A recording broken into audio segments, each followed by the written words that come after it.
What's going on, Fanout Crew? Welcome back to the channel. I don't know what my co-host is doing over there. My name is Colby Sullivan. I'm your host. As always, I'm joined by my good friend Jonathan of House Agricola, second of his name, painter of figures, fan of Auburn, and defender of the podcast. Jonathan, second of his name, right? Because you're a junior, I right? am second of See? his name. See, Yes, yes. I snuck that in there because I had to. At first, I had it first of his name, and I was like, wait, that's not right. What's going on, man? Dude, everything's going pretty good. We got a whole lot of going on. There is so much in the world of entertainment. We can't fit it into our show. I know. Yeah, we have to Yeah. have a whole show just for one show. I know. So, but yeah, man, I'm doing pretty good. Everything's going really well. Waiting for the weather to get cooler because we are in August, and pumpkin spice latte launched today at Starbucks. So, Oh my I God, hope dude. everybody got yours. I got a notification on my phone this morning that someone had used my Discover card for a Starbucks, and I'm like, it wasn't me. And 2 minutes later, Janina's like, hey, it's pumpkin spice latte season. I'm like, grr. So yeah, I'm well aware of the. That's $5 to $6 a day gone. It's Yeah, gone. if I'm lucky. Yeah. Anyway, so my life's going great. PSL, it's PSL season. Dude, happy wife, happy life, Goldie. Yeah. Sure. No, it's all good. They're not. Have you ever had one? Have you ever actually? They're not the worst thing ever. Dude, I am a basic bitch this time of year, bro. Like when they say, "Oh, these basic bitches be drinking PSLs," that as long as you're not wearing a Han Solo vest and Uggs, then we're good. I lost my Uggs.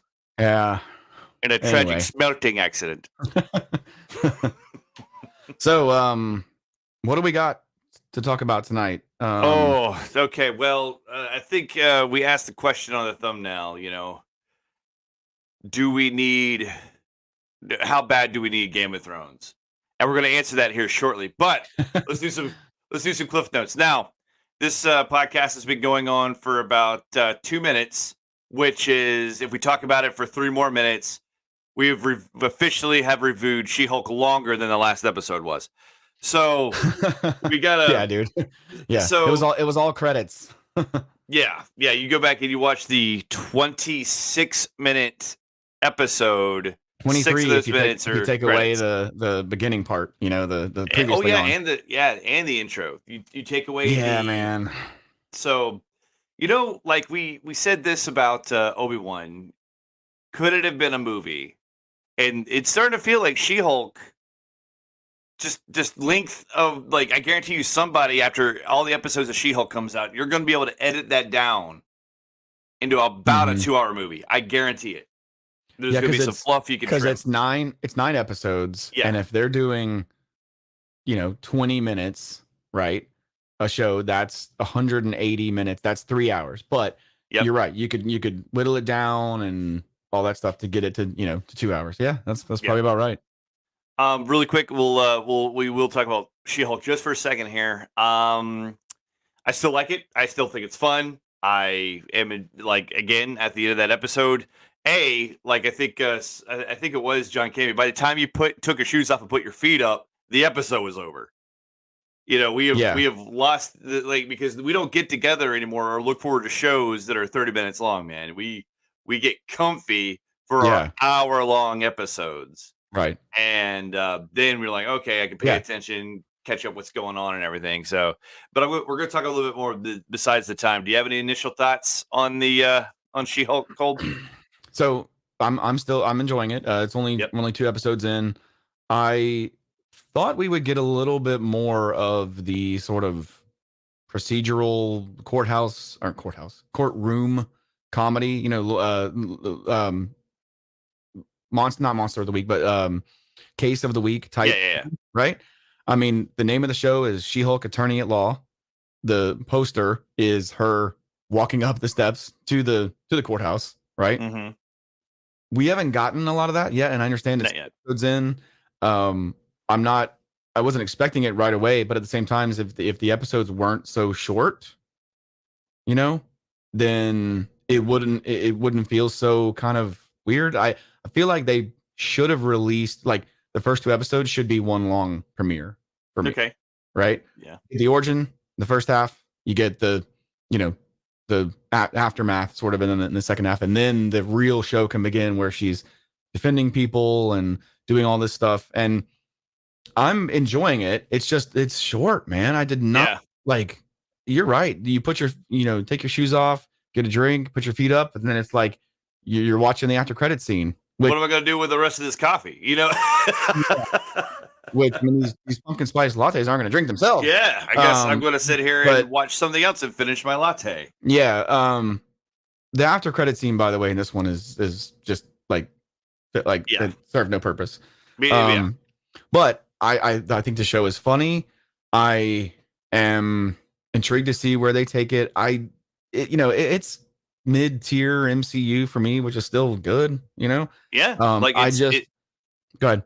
No, I was just saying it's still enjoyable television. So it's Yeah, I mean, I don't have any problems with it. I do have one little nitpick, and it's mostly just because like they keep saying that Jen retains her personality when she becomes She-Hulk, and that's true to a point, but like they're totally different characters. Jen is like kind of spiteful and like angry sometimes, and like yeah. She-Hulk is a totally like uninhibited version of herself. Yeah. Right.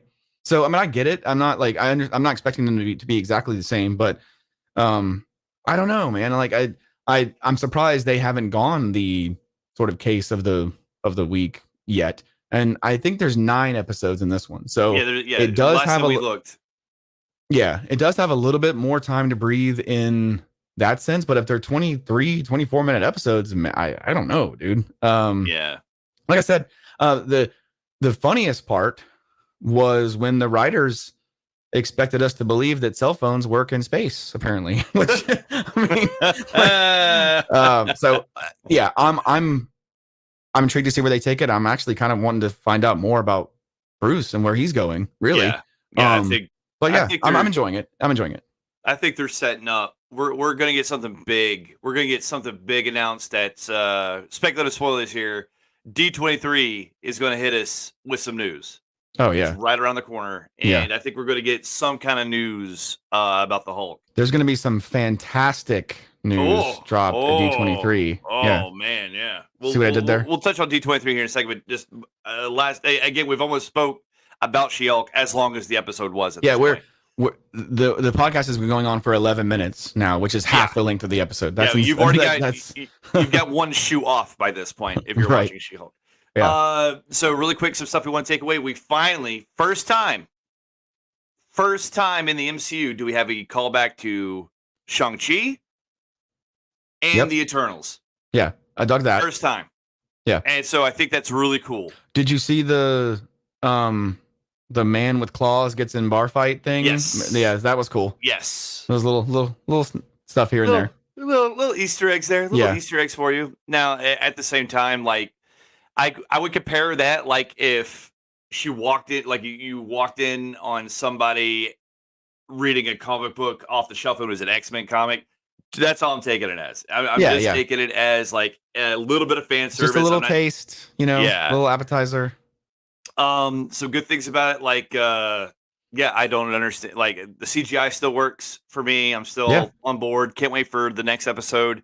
The favorite scene, besides we see Tim Roth for the first time. He was great since 2008. Yeah, in the MCU. Was his accent different? I don't remember him even having an accent. No, he didn't. Like, okay, it's been so long since I've watched that, and I blocked out a lot of that. They quoted the entire line about how he gets introduced, like Russian-born, raised in England, on loan to the U.S. government. That entire line is straight out of the Incredible Hulk. Right. I remember that part. Oh yeah. If he's British-born, he would have an accent. I just don't remember it. It's been so long. So it's great. Really excited about the rest of it. I am, dude. Guys, look. Not everything has to be Game of Thrones with me for me to enjoy something.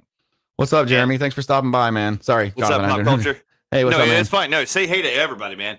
Freaking yeah. So again, if you guys, I completely understand. I'm not telling you what you should like. I'm just saying that when I get on here, I am genuinely enjoying this show.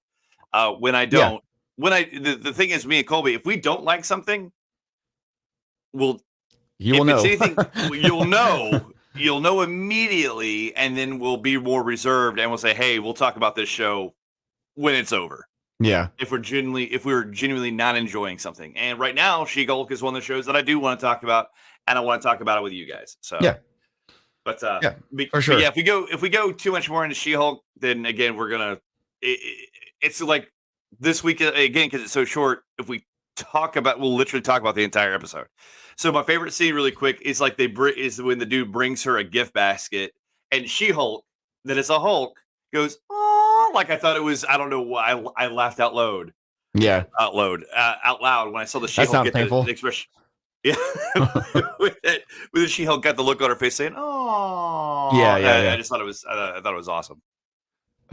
Jeremy said there's a couple of show-stopping scenes in the episode. I haven't seen Krabs wreak that much havoc since Panama City '99. And he's talking Oh, about House of the Dragon. Yeah, well, we're gonna talk about that in a little bit. Man, that was ugh. yeah. Yeah, I'm enjoying She-Hulk. I mean, I like you've said it before, the MCU has to prove to us that they can just consistently be horrible, and they just Yeah. haven't yet. So I'm in, man. Like I just want to keep enjoying it. What a time to be alive for comic book fans. Yeah, dude. So I guess at the end of this, just a really brief discussion about She-Hulk. Are you coming back next week, Colby? Absolutely. Yep. All right, I'll be there too. So there you go. Let's watch it again. All right. Yeah. Jeremy said She-Hulk's been good. Dot dot dot. I don't know. Yeah. I mean, I agree. It's been good. I mean, like we talked about it earlier, or I did. I think it's mid-tier MCU, which is still good.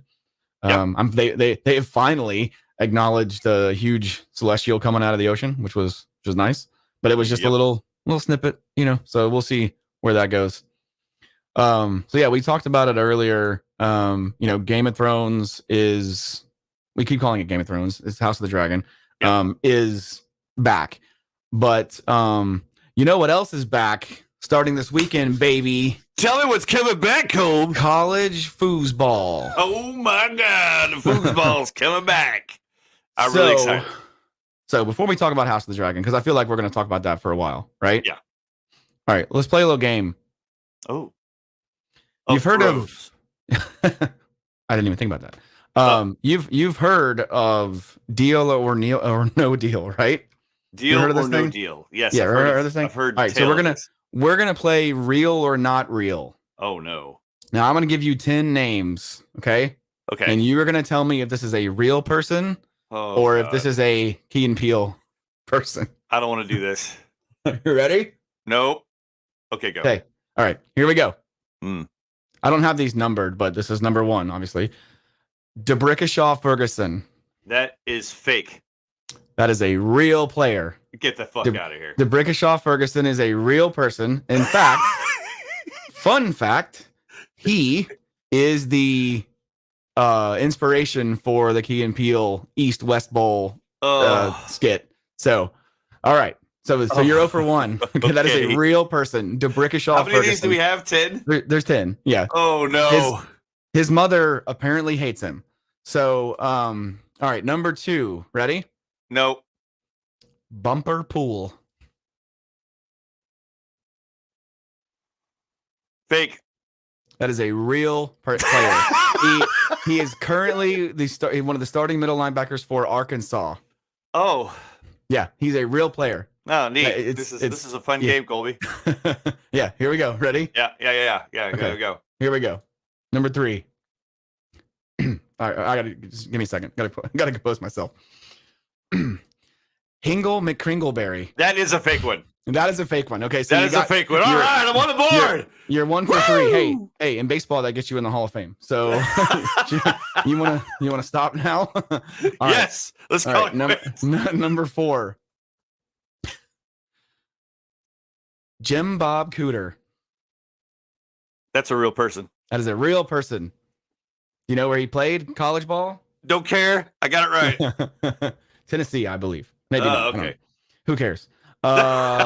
The next one. I don't know what number we're on now. Next one. Ready? Ha ha, Clinton Dix. That is a real person. That is a Bama boy. That is a real player, and he went to the University of Alabama. All right, next one. Brodarius Ham. That is not a real person. That is a real person, and you should be ashamed because he played for Auburn. No, he didn't. Yes, he did.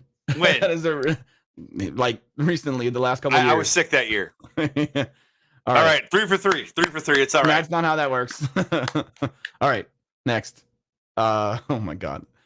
I have to figure out how to pronounce this one. Tavarius King. That's not a real person. That's not a real person.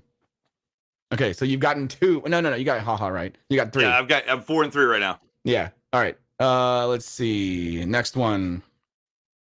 LeCarpetron Duke Marriott. That is not a real person. That's not a real person. All right. All right. 5 for 3. 5 for 3, baby. All right. 2 more to go. No, 2 more to go. Ready? Yeah. Kool-Aid McKinstry. That is not a real person. That is a current Alabama player, sir. He's one of the starting cornerbacks for Alabama. His real name, hey, get this. Kool-Aid's not his real name. His real name is JaQuincy. So his name is JaQuincy McKinstry. It's impossible to pronounce. So why wouldn't you go by Kool-Aid? Call him Kool-Aid McKinstry? You should have, if you would have put apostrophes around Kool-Aid, I would have done better on that one. All right. Last one. Ready? No. Juju Smith-Schuster. That is a real person. That is a real player. He plays for the Steelers. He went to USC. Yes. All right. All right. So I'll take my 6 and 4 record. I was gonna say you got about half. That wasn't too bad. Wasn't the worst thing I've ever seen. But yeah. So thank you. I feel good. All right. Let's move on to the main, topic of the evening. You don't want to touch on college football at all? You've brought me here. Yeah. You've brought me over the threshold. I said the main thing. What do you? Oh, okay. Well, really quick. No, the only thing I was going to talk to you about. So, within the college football community, ladies and gentlemen, for those of you who do not know, is the great debate of. I'm beyond even the paying of the players at this point. My great debate, and I've talked to Colby about this a little bit at length, is how many teams in the college football playoff? How many teams should there be? How many teams should there be? Are you asking me or asking? I'm asking you. The royal we. I like it at 4 personally, but I also understand that money and inclusionism is going to eventually make it expand. I would like to see them expand to 6 first, because then the 1 and 2 seed would get a bye, and they would actually earn, like, having earned the 1st and 2nd seed would actually be, you'd get something out of it. You'd get to not play a game and go to the next round. I know they're going to go to 8 at some point. Probably they were discussing going to 12, this last off season. I think that's lunacy personally. I don't want to see it go past 8 just because I don't want a team with 3 or 4 losses winning the championship in college football. That's just me. The regular season matters, all that. And I'm even if they go to 8, I'm completely against automatic qualifiers for conference champions, because that sets the precedent that conferences are somehow created equal, and they're not.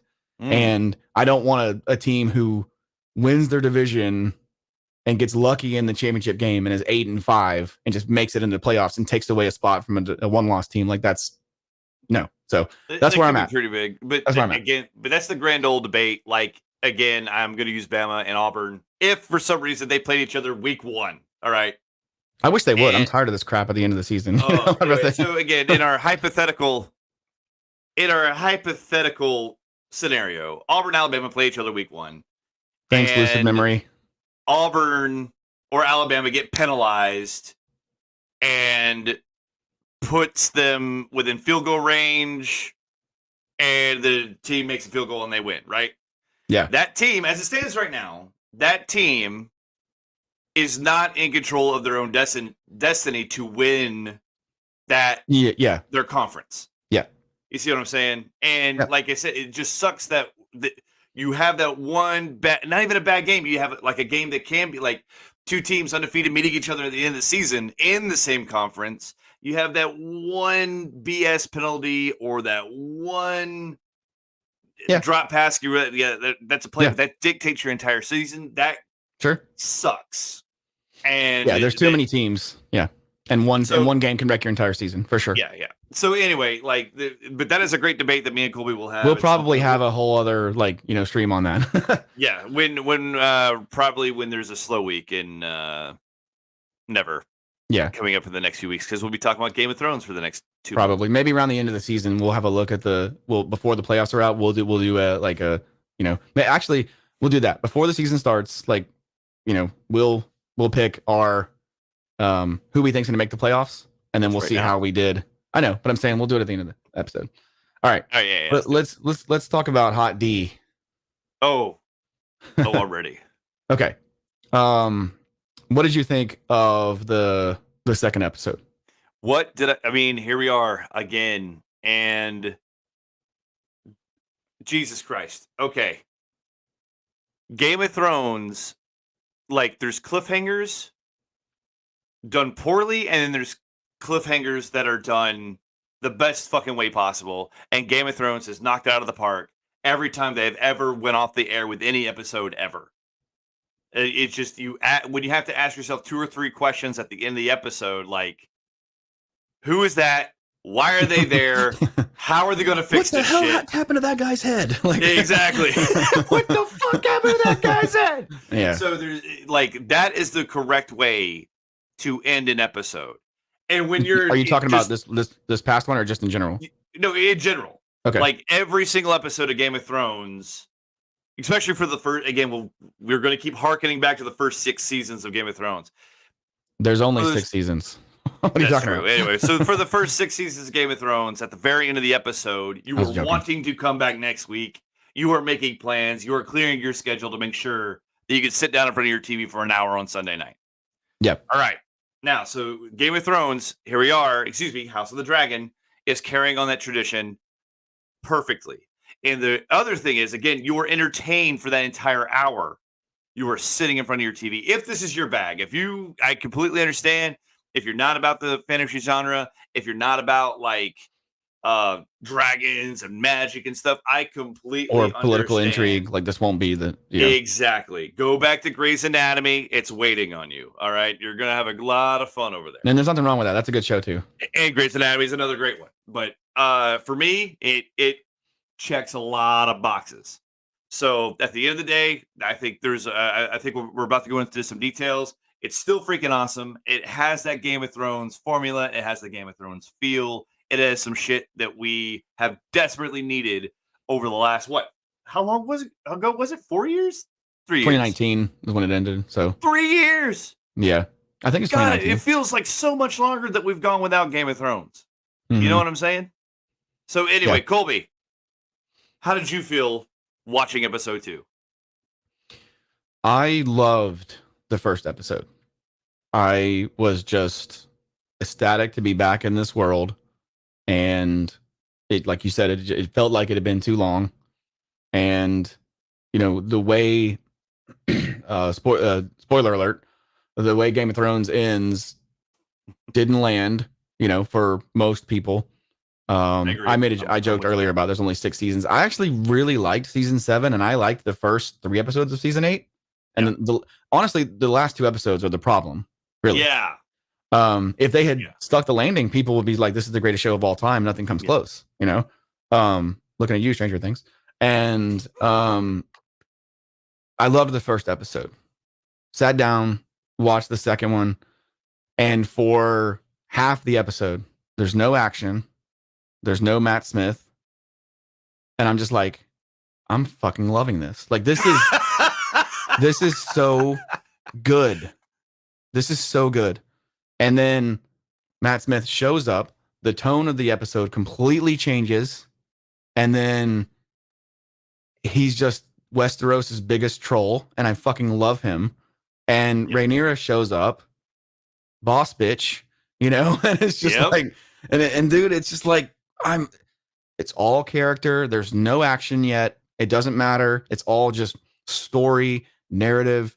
And we'll get into we'll probably just like, I might pull it up, and we may just kind of go scene by scene, Yeah, we are setting and the chessboard is what's God, going dude, on it's right now, and every it person in feels this so good. game, every person in this show is playing the Game of Thrones, whether they realize it or not, whether they're good at it or not. They're all players, and it's just so good, man. I mean, it's like classic Game of Thrones never Yeah. left, Yeah. And I'm so happy it's back, dude, because that was that was the thumbnail. How badly did we need this show? Because the world just sucks right now, and we really needed this, dude. It's only 2 episodes in, and it's name a better show on TV right now. I'm gonna say, man, it feels good. It's the show is good, and like when you watch it, you're like, it's legit like you're laying in bed and your parents were reading you a fucking story. Yeah, you're totally transported. You're just in this other world, and it's great. Yeah, it spares no expense on detail. Like you go back, and this is, if you haven't seen the first 2 episodes of Game of Thrones, then I do apologize for what we're about to talk about. There is the king has this huge stone model that oh my God. Fucking gorgeous, dude. Someone made that. It's gorgeous to look at. But does that really need to be in the show? Probably not. We would have accepted this guy whittling a house or something. Yeah, or or like some wood and just like making like a little a figurine or something. But they took the time to make this, and that's old Valyria, dude. That's not even like it's so gorgeous. Chef's kiss is what it is, dude. So I had a few things to chat about. Do we want to go into some details about this show? The particular episode? Yeah. So I actually just pulled it up. So chronologically, let's just kind of go through scene by scene. Right off the bat, the entrance the theme is back. The Game of Thrones theme, and the new visuals are just gorgeous, dude. I don't know everything that's going on yet, with them, because they kind of move fast, but it seems like they're kind of like the Targaryen blood is like weaving its way through all the different like houses and all that stuff, and in the foundations of the keep. And let's talk about the music, because a lot of people are upset that they reused the Game of Thrones theme, saying that it was lazy, and then they took the easy way out. And I'm just like, this is Game of Thrones. That music is the Song of Ice and Fire. Like, imagine walking out of the theater and Empire Strikes Back and be like, I can't believe they used the Star Wars music. Like, fuck off, dude. See, that's what I was going to say. You want to know the people that are complaining about them using the Game of Thrones music for House of Dragons are the people that complain that they don't use the Star Wars theme to open up every Star Wars property. You know what I'm saying? It's the same people. It's the same people that are like, why can't they just use the Star Wars theme song at the beginning of Han Solo? These are the same people. They're always going to complain about something. Yeah, exactly. There's the same people that complain about, oh, well, they would just use Game of Thrones music. First off, dude, let me tell you about some do. It's iconic, man. You instantly know where you are. Like, it makes your heart happy. Yeah. Jeremy said season 8 was a drag, but it wasn't that bad, and I agree. And he said I'm all in after this episode. And then he makes fun of Auburn for having crappy internet. And then it's like, just kidding. Fuck you, Jeremy. No, dude. He told me that. He told me the city, the stadium and stuff is beautiful and all that stuff. So, yeah. I mean, look,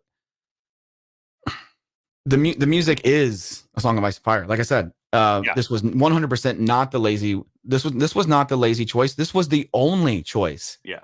I mean, sure, they could have made their own theme, and even if it was better than Game of Thrones, people would have been like, it's not as good as the original. I can't believe they didn't use the original. Yeah. There's no pleasing everyone, and people are just dumb, dude. People are stupid. Because was I expecting the music Not necessarily. Had they gone into just straight the episode and not even had this, fine. But then when it happened, I was like, oh my God, of course they did that. Like, why was like, of course it was, you know? Yeah.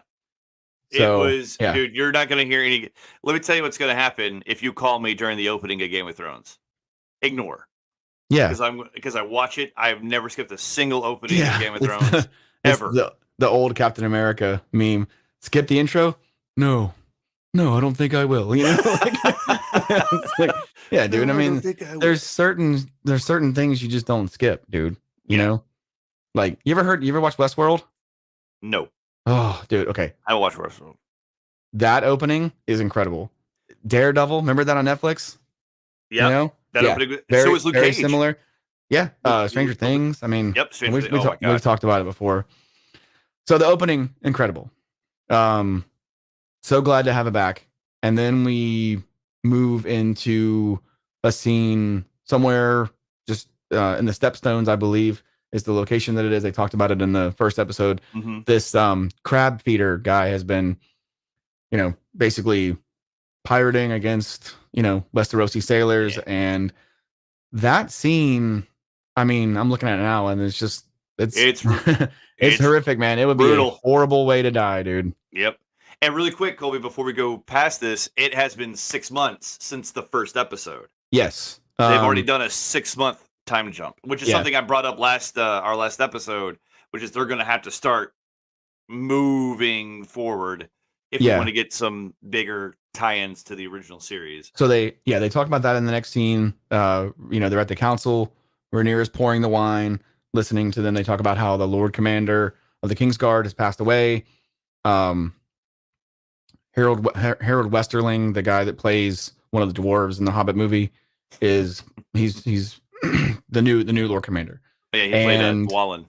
Yeah, and Rhaenyra is listening to the goings on of the council and what they're going to try to do about this crab stealer guy, a crab feeder. And I gotta say, I said this last week. I didn't expect to like Viserys as much as I do. Yeah. The Patty Considine, I'm not quite sure how to pronounce it, is just perfect. Yeah. Now, I will say that his character in the book is a little bit more like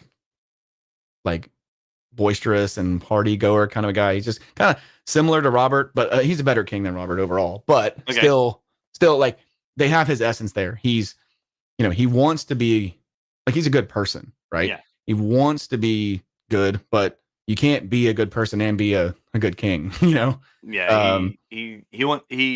What I gather, what you think you're trying to get at, Colb, is that he is trying to avoid going to war.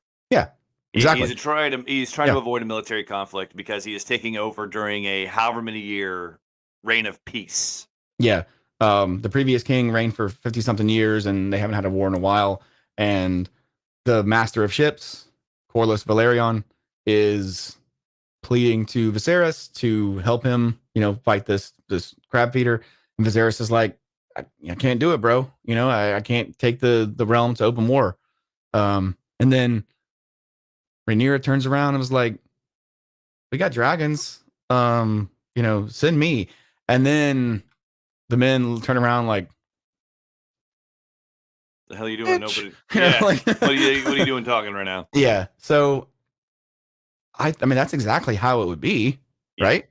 In that setting. They clearly don't want women on the throne anyway.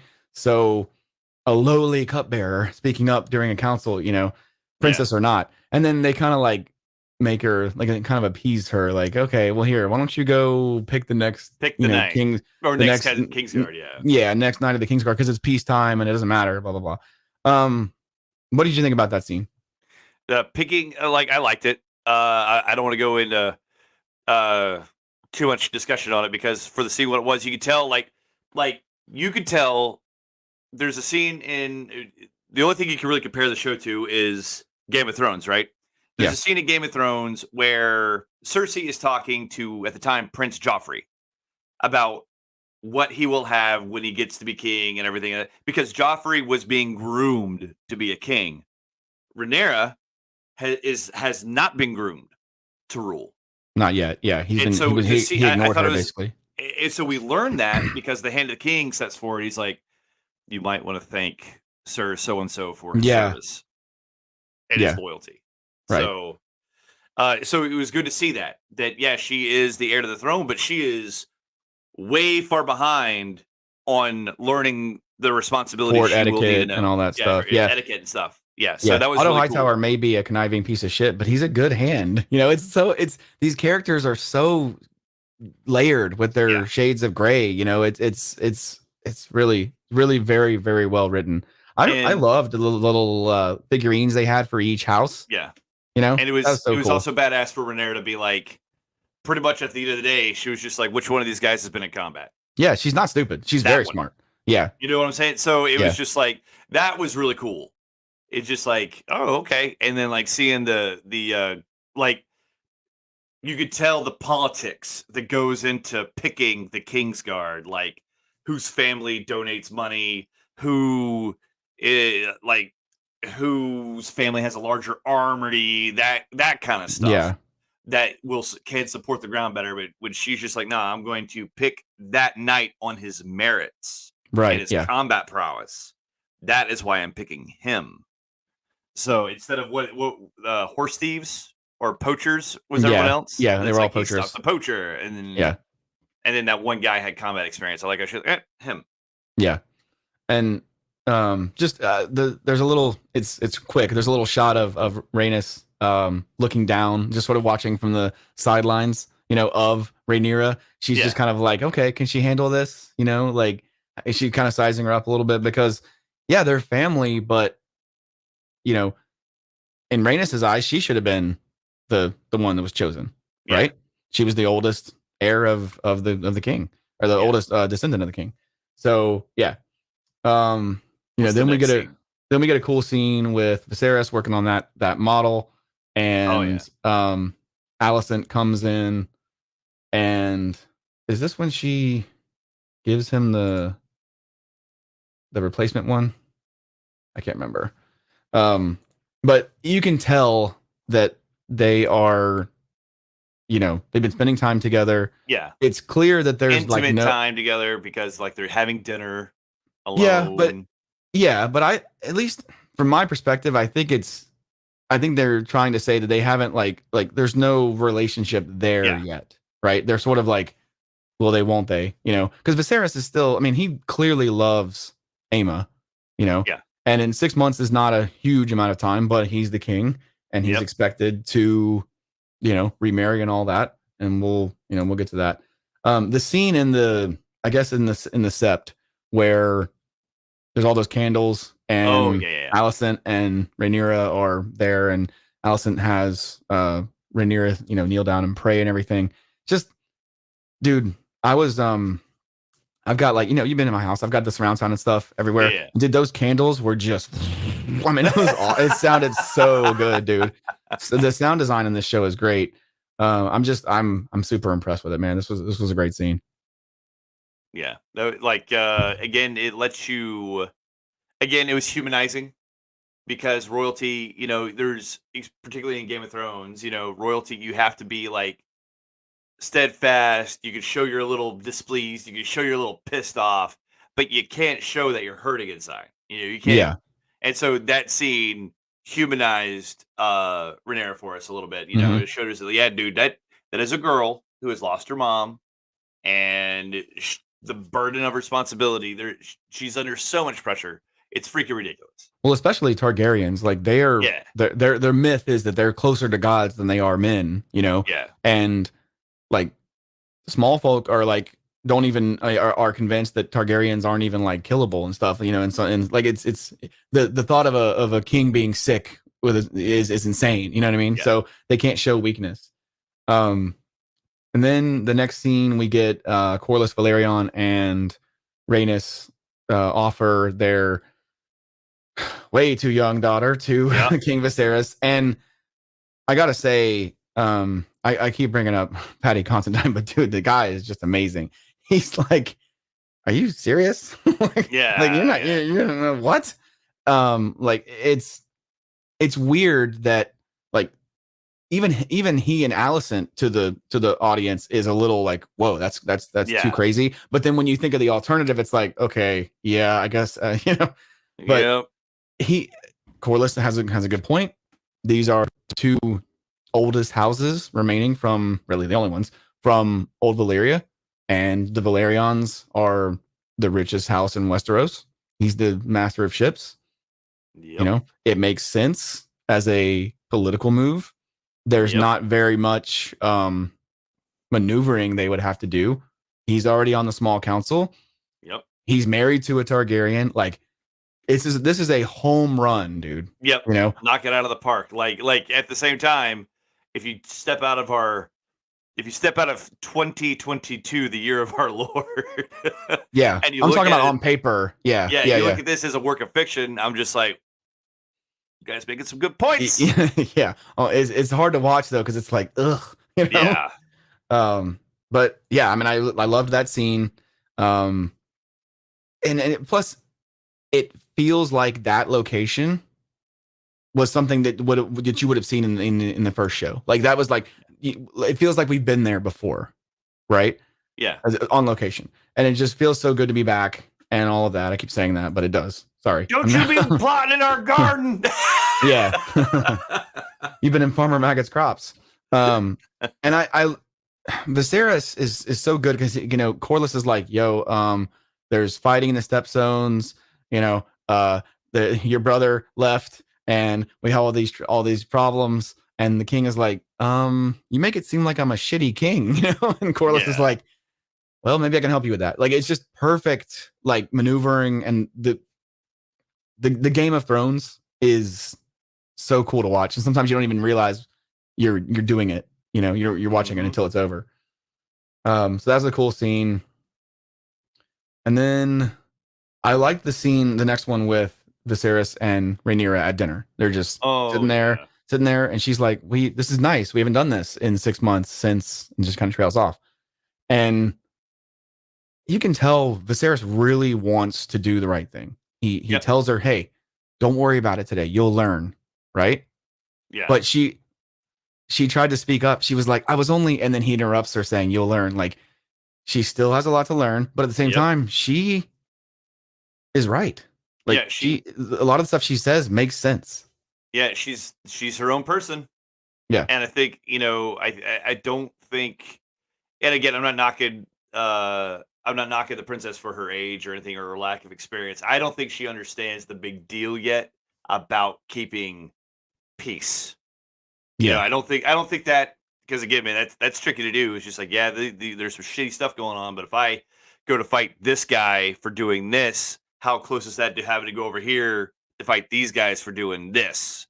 And then you just, before you know it, you're sending your armies to all four corners of your kingdom to quell uprisings. You know what I'm saying? So then you just have war. You get a whole bunch of people that are pissed off at the same person, which would be the king. So, but I don't think Rhaenyra has like completely grasped that. You know what? Yeah, he's right. If she's full of piss and vinegar right now. She just wants to just, hey, we got dragons, let's go. And she wants to prove herself. A point. That is a big deal. She has to prove herself to show that she's ready for this job that she got like 6 months ago. So, right. Yeah. So I really enjoyed that scene, and plus I think they talk about how she basically is like, look, it's okay. I understand. A king needs to do his duty to the realm and all that. I think they even expand on that later in another scene. The next one is actually one of my favorite scenes from the episode, when the Maesters are working on Viserys's pinky that's rotting and stuff. And is it grayscale, or is his pinky just rotting because it didn't heal? I don't know. I think it's weird that a single cut from the throne did that, but they showed the cut on his back. Did someone poison the throne? We don't know. But I mean, clearly his health is not like great. He's not dying yet, but maybe he is. I don't know. This scene is so good because, dude, Otto is an absolute, like, freaking just master manipulator in this scene. And it's so subtle, right? Plus, there's the whole symbolism of his hand is rotting away, right? Yep. his hand is rotten and his hand is standing right next to him. And it's like the symbolism with that is like Otto's not does not have your best interest at heart, right? Mm-mm. And dude, it's so good. He tells Viserys tells Otto, hey, funny thing, Corlys offered me his daughter, and of course that's what Otto's trying to do without overtly saying it, right? Yeah. But he can't say that in front of the Yep. maesters. So he has to kind of like change tactics, and he's like, maybe I can make Corlys look bad here. He's like, Corlys has overstepped. Like, you can't just do that. Yep. And then he really plays on Viserys's emotions. He's like, man, I couldn't be in your position. Like, I don't envy you at all. You're having to remarry for the realm. Like, I still feel bad for my wife. You're a stronger man than I am. I couldn't do it. And it's just like, oh my God, this is fucking great, dude. So it was good. Sorry. It was good. No, to the whole point. Like I thought about that. Like the king is dying and the maggots are feasting upon his flesh. I thought that was very symbolic. Not necessarily just the rotten hand, but the fact that that's what happens. It's just like you have your weakness, and then all the maggots will come and pick away at your body. Yeah, those are the Damon talked about the Council of Leeches in the last episode. That's what that is. Great scene. And then some more of that. Oh God, and then it shows. I think her name is Lena Valerian. Okay. All right, walking. Really cool. Yeah. She's 12 years old. She's 12 years old and gross. She's talking about stories. That is the proposed wife to the king. Next scene, please. Yeah. Basically. And then really quick, we do get immediately after their little walk through the garden, we do get to see Rhaenyra have a little battle of words with Rhaenys. Yeah. So we do get a mention of Vhagar in that scene. That's the only good thing. The other, I will say, the little actress does a great job when she's all like, I would do this for the realm, and I would give like she's so nervous, but you can tell the speech is rehearsed, and Viserys is like, is that what your father told you? Like, it's so good, dude. Yeah. And then the next scene is Rhaenys sitting down talking to Rhaenyra, and Rhaenyra's like, this doesn't bother you? And Rhaenys is like, of course it does, dumbass. This is my daughter and she's 12. But like, this is what we do for our family. They're not, the men of the realm are not going to let a woman ascend the Iron Throne. And then Rhaenyra's like, well, they didn't let you. They didn't choose you. They chose me. I mean, like, this so good, man. These are family members. Yeah. I mean, it's good. I want to see more of those, like more of those two in a scene together, dude. I'm digging her hairstyle, Rhaenys' hairstyle. Yeah, like, it's at like first I was like, oh, what the hell is that? The more I look at it, I'm like, yay. That's pretty fucking cool. It's like a sort of Bride of Frankenstein look, with the. I think it's awesome. Like a dragon motif. That's how I look at it. I just meant like the shape of it. Like I'm looking at it now, and it looks really cool. It's like a it's hard to explain, but it's like almost like a cone at the top kind of thing. No, it's a crown. I think it's. Is that what it is? Crown. I think so. I think it's the Maka crown. Like I think that because she has braids that go around the top. Yep. It does look. I didn't even think about that. I think it's the Maka crown. I think that's why her hairstyle the way it is. The queen who never was. Yeah, exactly. There you go. I didn't even pick up on that because they're all sort of similar with the braids and stuff, but hers is definitely higher. Interesting.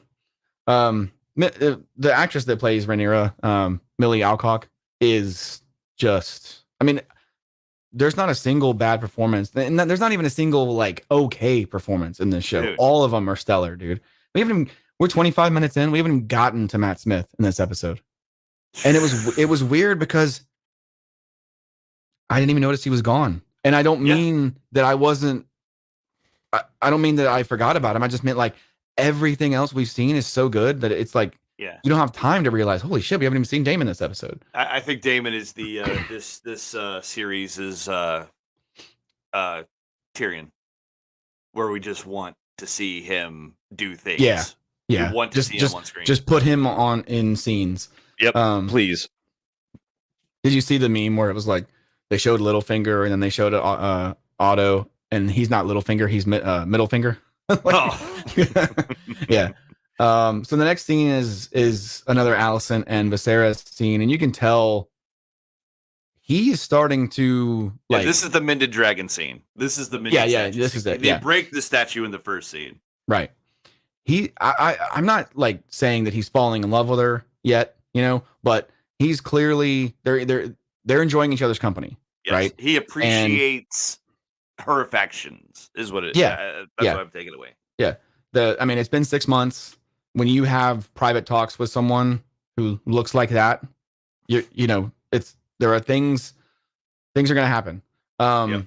And the actor is so good at just like, because he's not in love with her, but I think he understands that she could be a potential match for him politically. She comes from a good house. Yeah. She's already of age, Yeah. right? And she can start producing heirs right away. And you know, it is what it is. So, Yep. I mean, she's in his eyes, he probably sees her friendship with Rhaenyra as a positive, Exactly. right? So, yeah. Then there's another council scene. Okay. So this is where we start to see we start to find out about what Damon's been up to. And he has I'm going to say conquered isn't really the right word. He's basically just taken possession of Dragonstone and has stolen a dragon egg. Yeah. And we find out through the High Valyrian speech, which is awesome, by the way. I love when they speak High Valyrian. Oh yeah. We find out that that was one of Dreamfire's eggs, who is just one of the dragons they have, and that was the egg that they had picked out for Balon, the heir for a day. And it's just like, I believe this is your knife in my back. It's just so good, man, because he loves his family. Like, it's clear that Damon loves his family. Yeah. But he's still the ultimate fucking troll. Yeah, he is. He's pissed off, and he wants everybody to know he's pissed off. Yeah, and we don't even know what his like plan is. Nope. Right? He's just like, hey, bro, I'm. By the way, I took Dragonstone. I got a dragon egg that you had for your dead son, and my whore wife is pregnant. Oh, you're invited to the wedding. Hope I see you there. It's like, oh my god, dude. Like, first dude, off, who the fuck does this guy think he is? How good was it to see Dragonstone again? In all of its glory, untouched. So they filmed that scene on the volume, which we've talked about before, the screens and stuff, and it looked so good. It's never looked that good. I mean, it was like out of a horror movie, dude, with the fog and stuff. And we'll get to that, but yeah, so good. So yeah, the council, man. I mean, they are like, we got to do something. Say what you want about Viserys being weak. The dude stands up and is like, fuck this guy. I'm going myself. I don't time. I'm over this shit. So he like, I don't know if weak is the right word. I think he's indecisive, but in this moment, in the back of his brain is like, I'm going to go all the way over. Probably Viserys also knows what Damon's going to do. Yeah. Viserys, he's probably the only one there that knows. Pissed off. And Daemon would treat Viserys just like he treated Rhaenyra. He would get the egg back, and the king would take the egg, he would go back to his kingdom, and that's why he's so pissed off. It's like, I'm going to chew his ass out. Right. But I'm not going to do anything. He's my fucking brother. Yeah, because it's clear that they've been doing this for a while. They have this whole back and forth where they always make up, and plus, how can people say Viserys is weak? They talk about it in the episode when he's walking with the 12-year-old who's not old enough. That he was the last rider of Balerion the Black Dread before the fucking dragon died. You think Balerion would allow someone who's not a true Targaryen to be his rider? No, dude. Viserys has the fire in him. You see it in the first episode when he's all like screaming at Daemon with black fire, the Targaryen sword. Like, he is a Targaryen. He may be indecisive, but anyway. I'm loving Viserys. He's soft on the wrong person. Yeah. That's what it is. Yeah. He is he's got a soft spot for his brother. He feels compassionate that you're right. You were the heir apparent until, because I can't have a son. Yeah. And I think it was partly he maybe that last little bit for his comment about the heir for a day was the last little push that Viserys needed to make Rhaenyra the heir. Rhaenyra, but yeah. Rhaenyra the heir. So I'm just like, who knows? Exactly. Man? He's like, oh, you're my heir. Okay, fuck you. You're gone. Like, I am the king, bitch. Like, he's got the fire within him. And I think that's kind of like how like you and I, like we rib each other a lot, but it's only because like best friends are able to do that to each other, Yes. but other people aren't, you know? No. Like there are things that you've said to me that I've said to you that like no one else could get away with. You know what I mean? Nope. And so and I'll talk about that later in the episode when Damon and Corliss meet, because there's something that Damon says that is just perfect. Yep, it's awesome. Yeah, so there's another quick scene of Otto getting geared up to go to Dragonstone, and he's like, "Hey, you're gonna go see the king tonight?" She's like, "If you wish it." So it's clear that Alicent doesn't really want to do this, but at the same time, she's a really, really good actor, which is possible, or she's starting to develop some feelings for him. But I think it's more she's doing it because her dad's making her do it, you know? Yep, exactly. So we get our first look at Dragonstone, and I'm trying to, okay, dude, I wish they'd shown this whole ship that they take, because it looks like it has like a dragon's mouth on the front, or dragon claws or something. Dude, show me that. You know? Yeah, show me some cool pirate or some cool Game of Thrones ships. Yeah, those the Greyjoy ships in the later season of Game of Thrones were really cool looking. With the scorpions they were shooting off and stuff. Do not so. Yeah. But then, you know, it has this really cool shot of where it goes past the kind of gate to Dragonstone, and it shows that it's a very defensible position, because there's one path and it's like really windy. You know, you there's no way you would need a really sizable force to take this place. And I think that's part of the reason why Viserys sent such a small force. Yeah. Because number one, he's not going to get into open war with his brother. Yeah. You know? I think so as well. And I think he knows that Daemon wouldn't too. I think he knows Daemon is just being Daemon and is just trolling everyone. But at the same time, he's just, like you said, he's just pissed off and he's over it. Yeah. You know? So we get a little, you know, some back and forth with Otto and Daemon here, and the entire tone of the episode changes once Daemon shows up. And he's like, you can't, Otto's like, you can't do this. You're about to declare war on your king. And Daemon goes, wonderful. And I'm just like, oh my God, this guy's amazing. And I think that entire attitude is just his fucking discontent for Otto. Yeah. Oh yeah. Like every word that comes out of his mouth is like, I do not want to talk to you, man. Yeah. And then he kind of trades some back and forth stuff with Kristen Cole, you know, and Kristen's like, well, maybe you remember when I knocked you off your horse. And he's like, oh, that was a good one. Like Daemon likes fucking with people, but you can tell he respects people that can dish it back, you know? Yep. And then he says something that's actually, hold on. Rhaenyra shows up first, but no. We haven't drawn swords yet. I haven't gotten there yet. So, but that happens before Rhaenyra shows up. Yeah, I'm sorry. I'm saying the Rhaenyra part. I haven't gotten there in the video yet. So they draw their swords because Otto is like, hey, you're an asshole and all this stuff. And then he says something about, I don't remember exactly what he says to make them unsheath the swords, but then they do, and it's like it's really tense. And then this eerie like banshee sound comes out of nowhere, and Caraxes' entrance there. Dude. Holy shit, dude. Yeah. Let me put this image on screen right now, because people just need to see this, dude. Just straight. You want to know what I heard when I saw that? Dude, look at that. You want to know what I heard right there? You want to know what I hear when I see that picture? What are you gonna do? Yeah. What are you gonna do?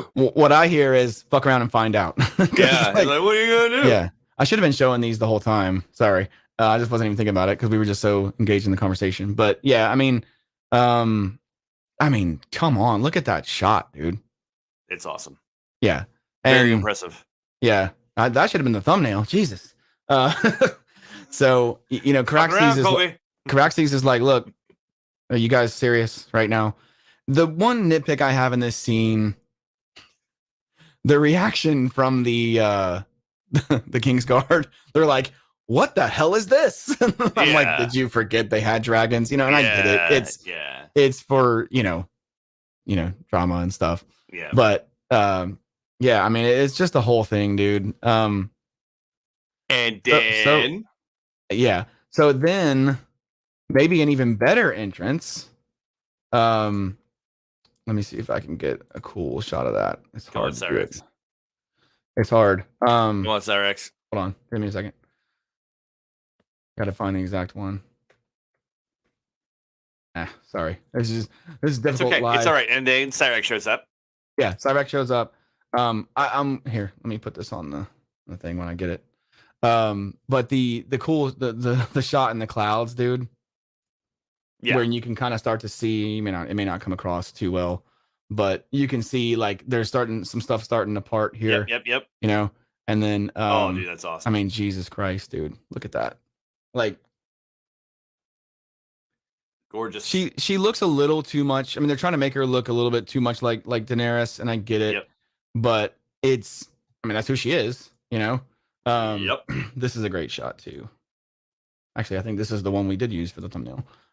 That shot, I was like, for a couple seconds, I was like, Craxes, you better just chill, bro, because like, he's bigger than Cyrax, and I'm like, are they about to do this right now? Dude, I was on the edge of my seat in this scene. Nothing happens. It's like it's crazy. Nothing happens. You're right. Yeah.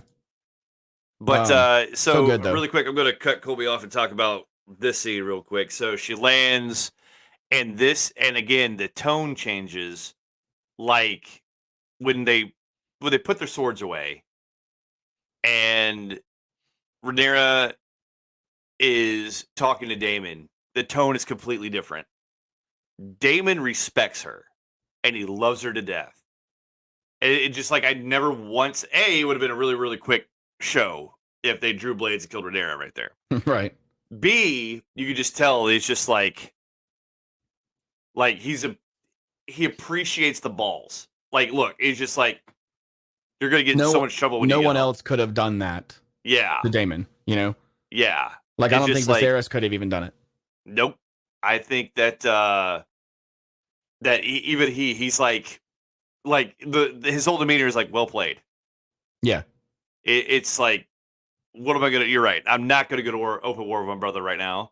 I am not going to stab my niece, or I'm not going to kill my niece on the fucking steps of Dragonstone. Yeah, I think he just wants to see how people are going to react. Yeah, he likes fucking on people. Yeah, I think he knows. I think that's what he wants. I think he really does. He wants to know that he has his brother's attention. Yeah, and I think this is a sign that this is all he wanted. He was just like, dude, oh, okay, look at that, dude. It's badass. This show has got amazing scenes. I think the cinematography on this show is better than the original, personally, so far. I just think it's a grander scale than the original. The original, especially this far in on the original, we had a Dothraki wedding. Yeah, in 2 episodes. Yeah, it's just like in the first 2 episodes of Game of Thrones, we get the Dothraki wedding, we get the introductions to almost every key character. Yeah, and that was it. And so it's very slow. This is already like more grandiose, and it's because they have these huge dragons. This is like a powder keg, basically. Yeah. The dragons are more than an entire army, but you could fit an entire army into one shot. You know what I'm saying? Yeah. So we understand that these dragons are huge weapons of mass destruction, if you will. That's what they are. That's what George R. R. Martin said they are. I mean, they're WMDs. So there you go. And I didn't know that. I advise that upon my whimsy. Well, there you go. Yeah. So all right, cool. Let's wrap up this episode. Anyway, we get some stuff like it turns out Masari is not pregnant, and Daemon just is a big troll, and it's like, what is he doing? We get the scene with Viserys, and I think his name is Lionel Strong. He's one of his advisors that sits in the council, and he's like, look, the Valyrian girl will mature. She's a good match. You'll have the most powerful sailor at your side, you know, the richest person in Westeros, like get this deal done, right? And you can't. I mean, it makes sense. You can't argue with him, you know. And Viserys just decides to go another way. He butt nooked me. I didn't know you were gonna butt nook me. Yeah, and you can tell. I mean, look, dude, like he's not saying anything here, but you know everything that's going through his mind right now. You know, he's like such like he's Paddy Considine is owning this character, and you're just like, man, I feel for him, dude, because he's not in a good position. No. Or an enviable position, you know. And we get the big reveal at the sort of end of the episode that he has chosen Alicent Hightower. What? And then Middlefinger himself looks over to Corlys Velaryon and was like, that's right. You know, and give him the old nod. Yeah, he did. He gave him the nod. I was like, yeah, that's right, motherfucker, I won. You know, and it's just like, God, this shit is so good. A lot of people 5 years older. That's all you needed. A lot of people are confused or just they're just like, why is Rhaenyra so upset? And I'm like, you go tell a 15-year-old girl that her best friend is now her stepmother and see what happens. You know? Right? I mean, yeah, dude, come on. Yeah. You know? Plus, the conversations that Rhaenyra and Viserys had together, she was like, yeah, it's okay. I know you need to do it. The implication was that it was for the Valyrian girl. But not like that. Exactly. Yeah, there you go. And then we get another scene. I gotta find this shot. Is it with Corlys? Yeah. So while I'm looking for this, walk us through the scene with Corlys and. So anyway, Corlys is speaking to somebody who, and their back is to us. We don't know who it is. Yeah. And pretty much at the end of the day, to make this 1 hour review of this episode really short, he's talking about treason. He's talking about shooting for the throne, going for the throat, and backing somebody else. And who is he talking to? Oh, spoiler alert, he's talking to Daemon Targaryen. Now, what Colby had made mention to earlier, there is a scene. It is this scene. Look at that, dude. Like, if you could just chisel a Targaryen out of, like, dude. So, come on. When Corlys is talking about, pretty much at the end of the day, he's calling him weak. He's saying he's a weak king, a flawed king. And again, this is another layer to Daemon. He squashes that shit. He's just like, hey, look, I can make mention of my brother being weak, but you do not get that privilege. I can say it, you can't, you know? Yeah. And it's just so good, dude. Because like at the end of the day, nobody talks down about Targaryens. Right. That is the rule. You don't talk down about Targaryens. Yeah. So and that is no, wait, we get one more shot. Yep. We get the crab feeder. Yeah. With the crab feeder. Oh my God. Like, what the hell? I mean, like, that's gotta be grayscale, right? That he has. I mean, his shit's all fucked up, dude. You know what it looks like? That looks like half of a mask from the Harpies.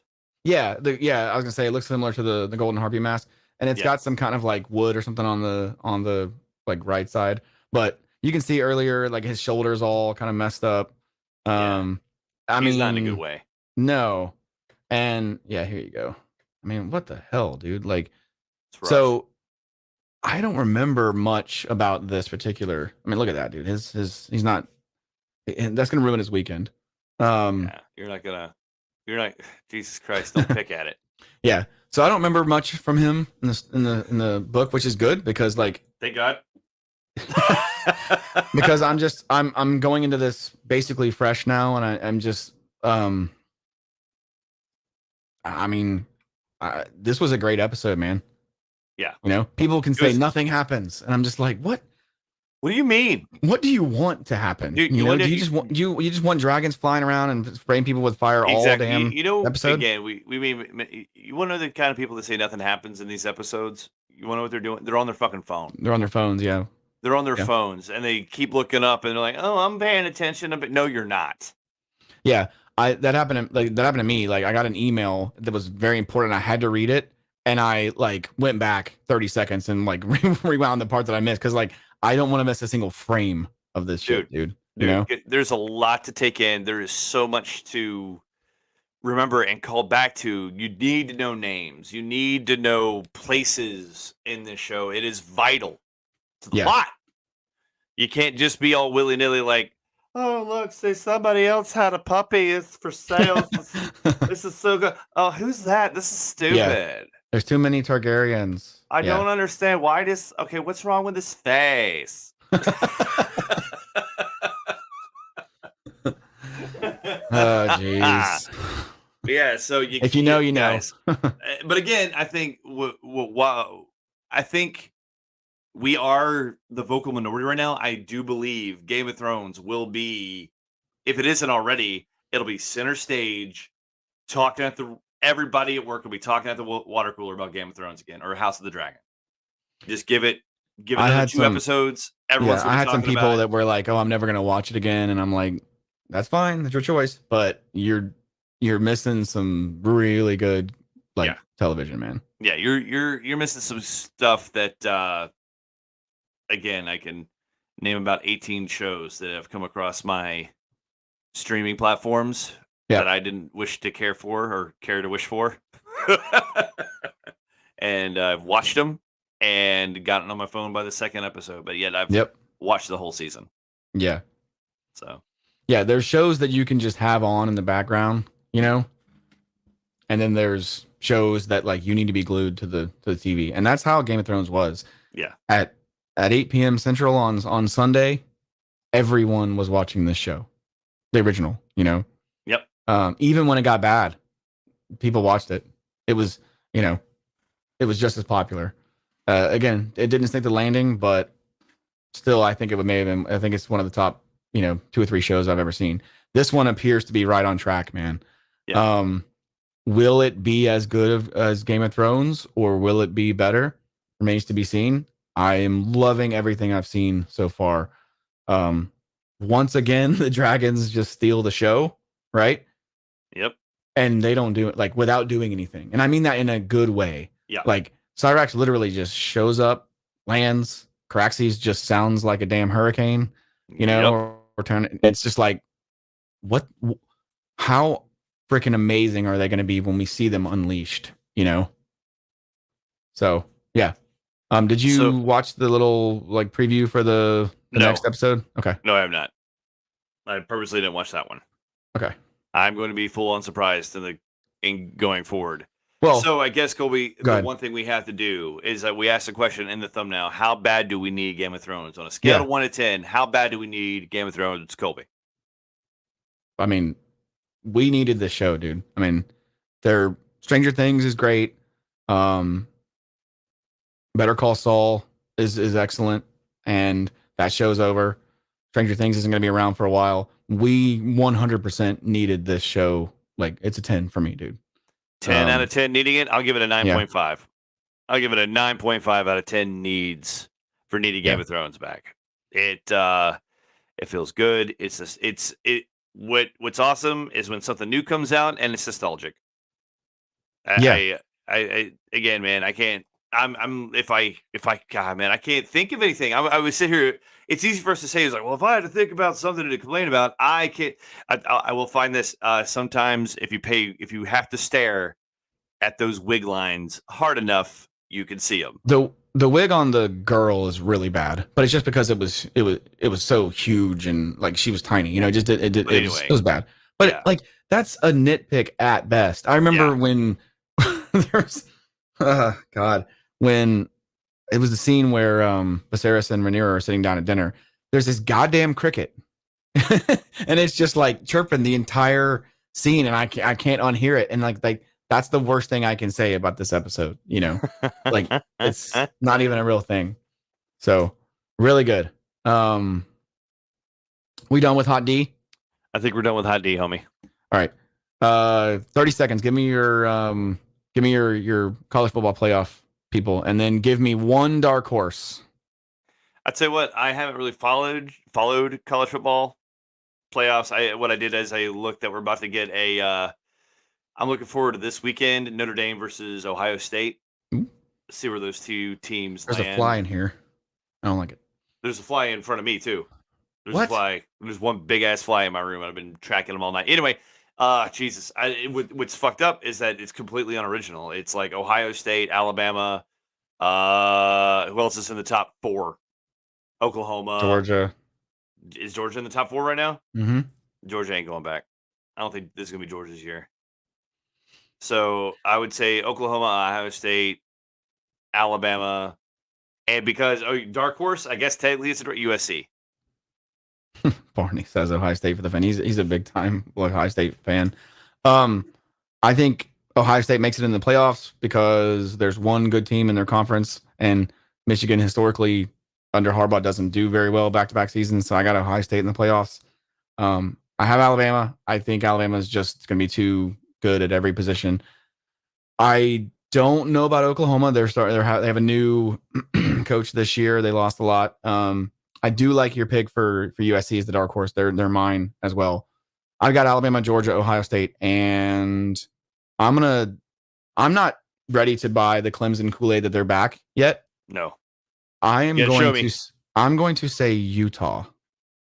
Ooh. My 4 seed is Utah. I'd tell you what, if there's any one way, like I think even Colby can, there's always one or two teams that either scare the hell out of Bama and Bama loses to a team they shouldn't have. Like for some reason, Ole Miss. Not so much. I mean, not since 2015, but yeah, like yes, I know what you mean. Yeah. So anyway, there's always a team, like what I think is going to happen. I think Bama beats Texas A&M, but I think Bama loses to Arkansas or something. Yeah. They lose to Ole Miss or hell, maybe even Auburn, because Iron Bowl, anything can fucking happen. They'll lose somebody like that at the end of the season, and then we have Texas A&M and Alabama with each one loss. I never pick teams to go undefeated. When it happens, it's not like I'm like, oh my god, that's amazing. Like, or it happens. I'm just saying I never bet on it. I don't bet on football anyway. I mean, theoretically, like I don't pick them going undefeated because there's just too much that can happen, man. I mean, these are 18, 20-year-old kids, and like you cannot get hyped for every single game. You just can't. You're gonna have one game where nothing is working. You're fumbling when you shouldn't. I mean, like there's just things that don't go your way certain times, and going undefeated is hard. Was it Mark Ingram where two of his fumbles happened against Auburn?